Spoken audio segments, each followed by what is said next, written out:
तो कोर्ट बेहतर जाने का कि हमारे हक में फैसला देंगे। वो चीज़ें यहाँ रहने के लिए चाहिए, वो हमने सब ली हुई हैं। बिजली है, पानी है, हाउस टैक्स है, मैं यहाँ काम करता था, मेरा सेल टैक्स नंबर यहाँ का था। तीनों जगह पर हाई कोर्ट ने स्टे दे दिया है। जो आदमी 40 साल 50 साल से रह रहा है और आप अचानक आकर नोटिस लगाते तो आदमी कहाँ जाएगा। देखिए ये मेरे पास कुछ फोटोग्राफ्स हैं। हाँ। ये मेरे वालिद साहब है, ये दरगाह है। तो ये 277 में ये दरगाह। ठीक, दिखाते रहिएगा जैसे मैं दिखा देता हूँ। ये देखिए। हाँ। ये दरगाह है, ये दरगाह है। ये मेरा 1 नंबर वाला प्लॉट है। ये मेरी वालदा है। ये यूपी इरिगेशन की बाउंड्री है और ये हाई टेंशन है।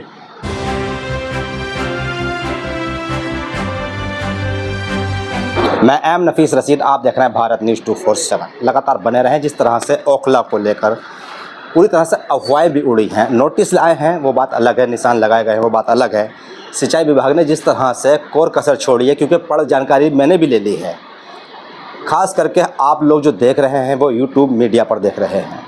बेहतर है कि यूट्यूब पर बहुत कुछ देखने को मिल जाता है, सच देखने को मिल जाता है, क्योंकि नेशनल मीडिया तो अब मुद्दों से गायब ही हो चुकी है। ख़ास करके ऐसे इलाकों से जहां कहा जाए कि बात गरीबों की होगी या बेसहाराओं की होगी, वहां तो एक प्रोपेगेंडा है जो कि खास करके कहा जाए विज्ञापन का।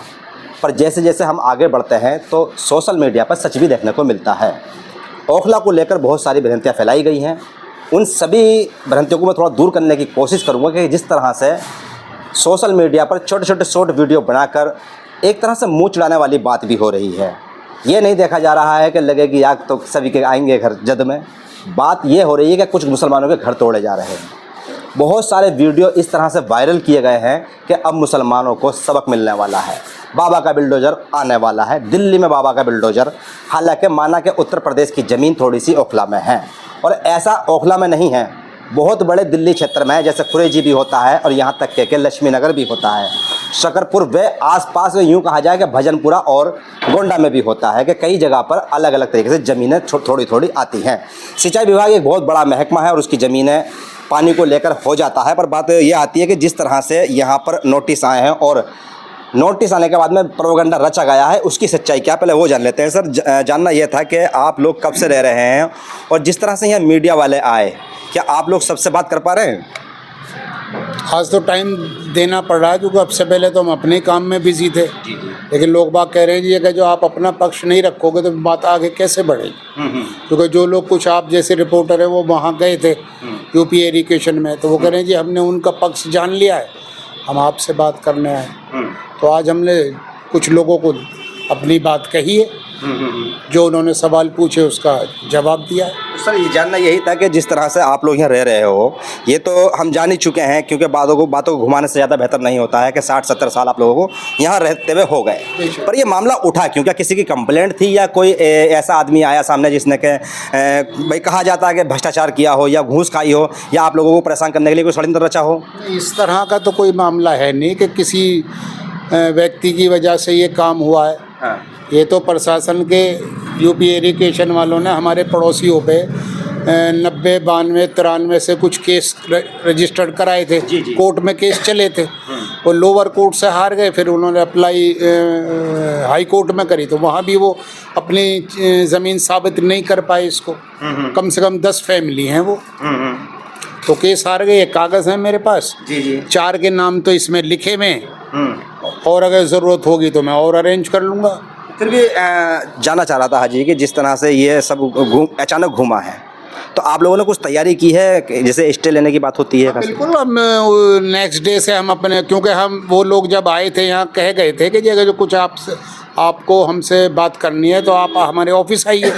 तो नेक्स्ट डे हम 4 भाई वहाँ गए, उनसे पूछा जी कैसे कैसे मामला है।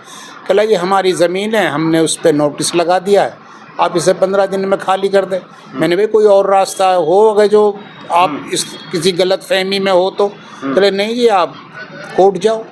तो हम कोर्ट जाने की तैयारी कर रहे हैं। 100-125 फैमिली हैं, उनका सारी फाइल वर्क और सब डॉक्यूमेंट्स इकट्ठा होने में वक्त लग गया। इंशाल्लाह वो हम अब जाएंगे ना। कब तक जाने का इरादा है आप लोगों का? आज रात या तो वो वकील साहब उसे दायर कर देंगे, जो हाई कोर्ट का तरीका होता है वो मुझे तो इतना डिटेल में मालूम नहीं है, या शायद कल कर देंगे। कहा जाता है कि हाई कोर्ट 12 साल में खुद किराएदार को मकान मालिक मान लेता है, और आप लोग दावा कर रहे हैं कि भाई आप लोगों को 50-60 साल हो चुके हैं। हाँ, मैं 92 से तो मैं रह रहा हूँ यहाँ।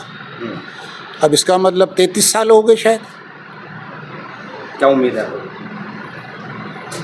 उम्मीद तो कोर्ट बेहतर जाने का कि हमारे हक में फैसला देंगे वो।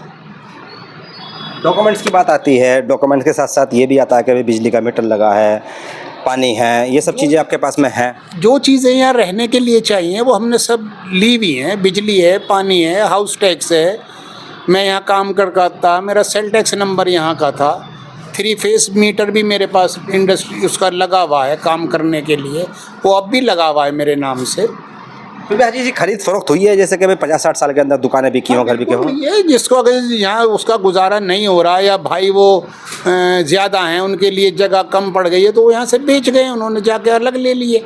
तो फिर वो जो खरीद फरोख्त हो, इसके पेपर जो बने होंगे, खसरा नंबर वगैरह, तब अफसरों को पता नहीं पड़ा? दिल्ली में अब से पहले तो आपको भी मालूम होगा रजिस्ट्री हो ही नहीं रही थी। सारा जीपीए पावर ऑफ अटॉर्नी पे चलता था, वो पावर ऑफ अटॉर्नी सबके पास होंगी। 90-91 की तो मेरे पास भी है, जो यहाँ लोग रहते थे किसान या जो भी कोई थे वो हमें वो दे गए थे। तो चलिए, फिर आपकी तैयारी पूरी हो चुकी है इंशाल्लाह। आपका क्या कहना है, क्योंकि जिस तरह से राजनीति हो रही है यहाँ की वीडियो को लेकर, विधायक भी हैं यहाँ, काउंसलर भी हैं, आप लोग वोट दिल्ली में रहकर करते हैं, और बात ज़मीन की आ गई तो उत्तर प्रदेश की हो गई और वोटिंग होती है दिल्ली के लिए। देखिए ऐसा है, अभी पूरे जामिया नगर के अंदर हाल फिलहाल में ही यूपी इरिगेशन ने 4 जगह नोटिस लगाए। जी, जौहरी फार्म का एक इलाका है पीछे का, वहाँ पर नोटिस लगाए थे, जैसे हाजी कॉलोनी के बराबर में और जौहरी फार्म की बैक साइड में, ठीक है। दूसरा इलाका जो था वो ओखला बिहार की बैक साइड का इलाका था, उससे पट्टी के नाम जाता है, ओखला बिहार पट्टी का इलाका जाना जाता है। तीसरा इलाका नई बस्ती का था। चौथा इलाका ये इसमें खिजा बाबा कॉलोनी है। तीनों जगह पर हाई कोर्ट ने स्टे दे दिया है।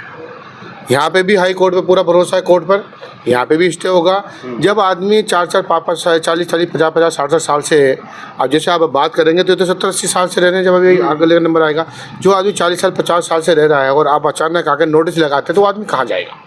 अगर आपका डिपार्टमेंट मौजूद है, सारी चीज़ें मौजूद है, तो आपको ये पता होना चाहिए कि ये ज़मीन हमारी, कोई गिर रहा है ना गिरने दें।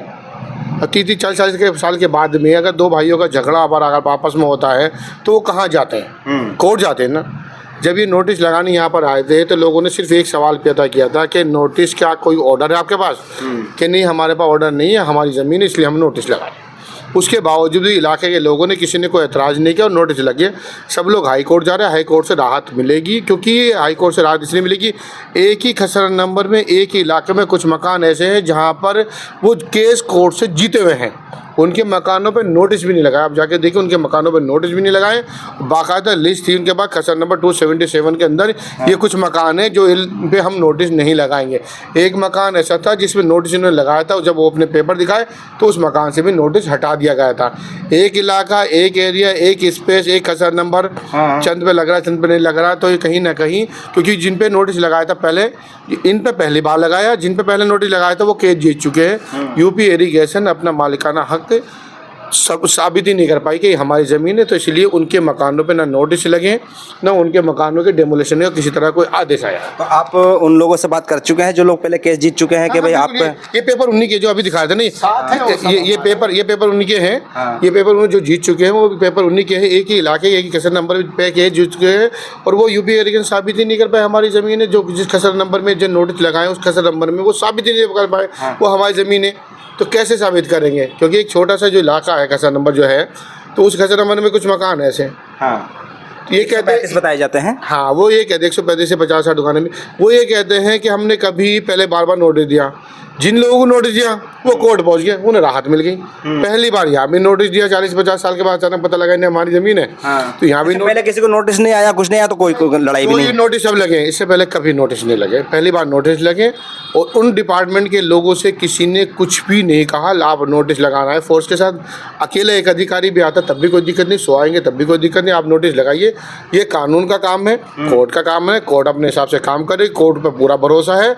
और देखिएगा आप भी, हम भी, कोर्ट राहत दे देगा, क्योंकि किसी घर को नहीं डालता। ये हर गरीब का भरोसा होता है हाई कोर्ट पर, सुप्रीम कोर्ट पर। एक बात और सुनने में आई है हम लोगों के कि एक बिल्डर लॉबी भी है, बड़ा स्तर पर काम करती है, जो कंप्लेंटें लगाती रहती है, सोशल एक्टिविस्ट के नाम पर वो लोग कंप्लेंट लगा देते हैं, फिर बाद में मकान टूटते हैं। और पहले कार्रवाइयाँ ऐसी हुई भी हैं, शिकायतें आई भी हैं कई सारी। तो क्या ऐसा तो नहीं है कि बिल्डर लॉबी ने कुछ अंदर खाते घोटाला किया हो? इस खसर नंबर पे किसी बिल्डर लॉबी ने कोई कंप्लेंट नहीं, किसी भी जो कंप्लेंट करते हैं उनका कोई कंप्लेंट नहीं। इसमें एक दूसरे की कोई शिकायत, कोई शिकवे कुछ नहीं है। ये सीधा डायरेक्ट यूपी एरीगेशन नोटिस लगा दिया, हाई कोर्ट जाएंगे, स्टे मिल जाएगा और राहत मिल जाएगी। क्योंकि कोई भी कानून ये नहीं कहता है किसी का घर उजाड़ा जाए जो इतने सालों से रहा हो। तो सबको राहत की उम्मीद है और पूरी उम्मीद है इंशाल्लाह कोर्ट राहत देगा। आपको भरोसा पूरे तरीके से कोर्ट पर है। बात भाई ये आती है कि जिस तरह से मैं भाई से भी सवाल कर रहा था, विधायक आपके पास, सांसद आपके पास, काउंसलर आपके पास, इन लोगों से बातचीत हुई या नहीं हुई आपकी? ये जहाँ तक के रही एमएलए साहब की बात तो गए हुए जमात में। हाँ। काउंसलर साहब के पास 2 बार गए थे हम लोग, फ़ोन किया था, लेकिन उन्होंने कोई सुनवाई नहीं करी, वो नहीं आए। अच्छा जी, तो क्या उम्मीद है उन लोगों से? नहीं, उनसे कोई उम्मीद नहीं है। देखिए, ये हमारी लड़ाई है, हम लड़ेंगे। ये हमारी प्रशासन से हम लड़ेंगे। मैं कुछ चीज़ें आपको दिखाना चाहता हूँ। देखिए, ये मेरे पास कुछ फोटोग्राफ्स हैं। हाँ। ये मेरे वालिद साहब है, ये दरगाह है, ये 277 में ये दरगाह। ठीक, दिखाते रहिएगा, जैसे मैं दिखा देता हूँ। ये देखिए, ये दरगाह है, ये दरगाह है। ये मेरा 1 नंबर वाला प्लॉट है, ये मेरी वालदा है। ये यूपी एरीगेशन की बाउंड्री है, ये हाई टेंशन है। ये 40 साल पुराना फोटो दिखा रहा हूँ मैं ये आपको। ये रोड के पल्ली साइड में ये है। ये मेरा प्लॉट है, ये मेरे वालिद साहब है, ये मेरी गाड़ी खड़ी हुई है अंदर। ठीक, ये मेरे वालिद साहब हैं, ये मेरा घर है, ये मेरा घर है, ये हो गया। और ये देखिए, मैं आपको एक चीज़ और दिखाता हूँ। ये देखिए आप, ये वाले पेपर, ये यूपी एरीगेशन की बाउंड्री है। ये यहाँ बोरिंग कराई गई थी। यहाँ कॉलोनी में जब पानी नहीं था तो पानी के लिए बोरिंग कराई गई थी, पहली चीज़। दूसरी चीज़ ये देखिए, ये हाई टेंशन खंभा और ये यूपी एरीगेशन की बाउंड्री, इसमें भी साफ़ है और इसमें भी साफ़ है। तो यूपी एरीगेशन की समझ में नहीं आती कि ज़मीन उनके और खुलेआम काम हो रहा है। अच्छा, अगर उनकी प्रॉपर्टी होती तो इससे पहले कभी तो वो आते। इन्होंने क्या करा था, जो हमारे 10-12 भाई जीते हैं कोर्ट से, इन्होंने चुपचाप कोर्ट से नोटिस भेजा उन्हीं को, और वो चले गए कोर्ट में गए, केस जीते, आके बैठ गए। उन्होंने 10-12 लोगों के साथ ऐसा करा, वो 10-12 लोगों से केस हार चुके हैं। अब इन्होंने क्या सोचा कि ये जो डीडीए का मसला चल रहा है 279 का, उन्होंने सोचा इसी की आड़ में हम 277 को भी इन्वॉल्व कर लें और इसको भी खाली करा लें। जो हमें नहीं लगता कि हमसे जीत पाएंगे, क्योंकि हमारे पास टोटल डॉक्यूमेंट्स हैं। किसान की ज़मीन है, किसान से हमने ख़रीदी है, हमारे बाप दादाओं ने ज़मीनें खरीदी हैं, और वो सब पेपर हमारे पास मौजूद है। तो फिर भी वैसे आपने कोशिश करी कि सिंचाई विभाग से वो पेपर मांगे जाएँ कि वो किस दम पे दावा ठोक रहे हैं? हम गए थे परसों, ये बड़े भाई गए थे, हमारे 4-5 जो जिम्मेदार हैं वो गए थे वहाँ। तो उनसे इन्होंने पूछा भाई आप किस बेस पे लगा के हो, आप अपना प्रूफ तो दिखाओ।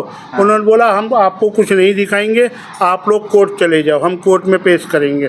तो वहाँ इन्होंने ये बोला कि इससे पहले भी तो आपने 10 जगह केस डाला था, वहाँ भी आप पेपर प्रूफ नहीं कर पाए। तो आपको लगता है आप अब हमें प्रूफ कर दोगे? कहने लगे ये कोर्ट की बातें कोर्ट में ही होंगी। हाँ ठीक है। तो एक मेरा आखिरी सवाल हो रहा है, यहाँ पर मैंने देखा समुदाय भवन भी है। ये समुदाय भवन कब से है? क्या वो दिल्ली की ज़मीन में है या वो भी उत्तर प्रदेश की ज़मीन में ही है? वो दिल्ली की ज़मीन में 279 में है। वो कब से बना होगा ये मेरे ख्याल से नहीं तो 15 से 20 साल के करीब हो गए। आप लोग इसे यूज भी करते हैं? जी, सभी लोग यूज करते हैं इसको। हमारे लिए तो बना भैया, हमारे एरिया में बना, हमारे घर के पास बना तो ज़्यादा हमारा है। बाकी जाकिर नगर, बटलौज, अबू फजल, शाहीन बाग, सब लोग आते हैं यहाँ। और ये कब्रिस्तान भी अलर्ट हुआ है आपके लिए? कब्रिस्तान तो सबसे पुराना है ये। इस एरिया में सबसे पुराना कब्रिस्तान यही है, उसके बाद बना है शाहीन बाग। तो ये कब्रिस्तान तो बहुत पुराना है ये। अच्छा, अखिलेश यादव के टाइम पे कब्रिस्तान अलर्ट किया गया था ये वाला नहीं है, वो शाहीन बाग का कब्रिस्तान है जो अखिलेश जी के टाइम में दिया गया था। ये गांव का कब्रिस्तान है। और मैं आपको एक चीज़ बता दूं, इस कब्रिस्तान के जो असली मालिक हैं वो है मन्नान जूते वाले। अच्छा, जो पुरानी दिल्ली के रहने वाले हैं वो हैं, और हमारे ओखला के जो लंबरदार फैमिली हैं 2 वो हैं। इन 3 की प्रॉपर्टियाँ हैं। ये कब्रिस्तान जो डोनेट किया गया था, वक्फ कर दिया गया था, भाई ये कौम के लिए है कब्रिस्तान। कितनी बातें साफ़ हुई हैं। मैं जहाँ तक समझता हूँ कि जो पिछली वीडियो चल रही हैं उन पर थोड़ा विराम लगाइए और हर तरह की अफवाह पर ध्यान न दीजिए। लगता है किसी को कि भाई अगर सच्चाई जाननी है तो ऐसे लोगों के पास आके बैठिए जो क्षेत्र के जिम्मेदार हैं। एक तो बच्चों से, मैं खास करके मीडिया के उन लोगों से अपील कर रहा हूँ कि जो माइक, ये आईडी लगा देते हैं बच्चों के मुंह पे, महिलाओं के मुंह पर, जिनको जानकारी नहीं है। कहाँ पेपर हैं, कब से लोग रह रहे हैं, चलते फिरते लोगों से बात कर रहे हैं, ये सब चीज़ें अच्छी नहीं होती हैं। इस तरह से तनाव पैदा हो जाता है और लोग गुस्से में भी भर जाते हैं। अगर इस तरह से आप लोग करेंगे तो यहाँ के लोग भी बदतमीजी करेंगे। फिर वही याद कीजिएगा, जब सीए का आंदोलन चल रहा था तो क्या हो रहा था, इन लोगों ने बात करनी ही बंद कर दी थी। पर अब बेहतर है कि ये अपने डॉक्यूमेंट्स दिखा रहे हैं, अपने पेपर दिखाने के साथ साथ अपनी बात भी कह रहे हैं। हो सकता है कि हाई कोर्ट में, सुप्रीम कोर्ट, जहाँ से भी इनको स्टे मिलती है, राहत मिल जाए। मैं एम नफीस रशीद, आप देख रहे थे भारत न्यूज़ 247।